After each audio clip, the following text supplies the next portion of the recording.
Alright, just thought I'd come to you with a little quick tip here. I know everybody has their opinions on smoker fuel, and of course I have mine too, because beekeepers all have their opinions. I have tried just about everything as far as smoker fuel goes. It's a windy day today, and I tell you, what I'm using now is probably one of my favorite things to use. As you can see, it produces a nice light colored smoke. Doesn't smell too bad, smokes really well. So let's just take a look at what I'm using. Alright, so this is what I use. Get them at Tractor Supply. Sorry, the bag is upside down. It's premium pine shavings, and if you look on the side, the little white black circle there, it says in white, it says flake on it. I use the flakes. I've used everything that I can think of. I've used hay before. I've used pine needles. I've used old t-shirts, old socks. I've used burlap. I've used hay string, twine, just anything that I've had laying around. I've used all the pelletized smoker fuels.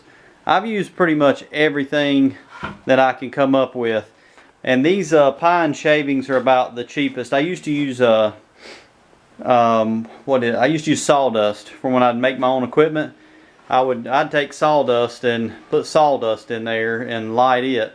But these pine shavings work really well.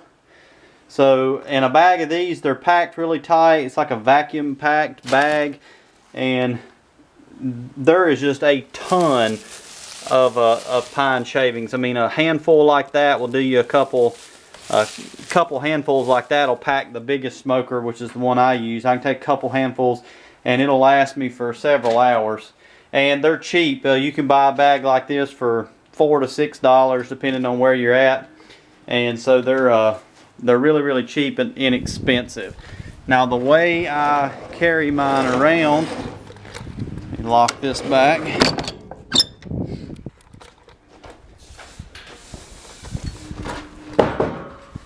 I generally just keep some 5-gallon buckets in my back of my truck. And sometimes I don't recommend this, but this is what I do. I'll keep me a 5-gallon bucket with some shavings in here. A lot of times I won't have quite this many.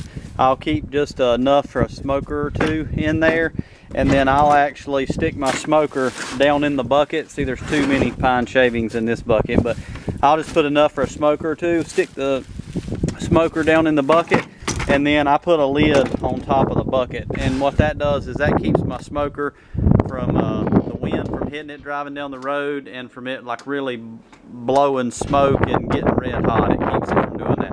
I don't recommend doing that, because if I recommend that you do that, then your bucket will catch on fire and set the back of your truck on fire. So don't do that.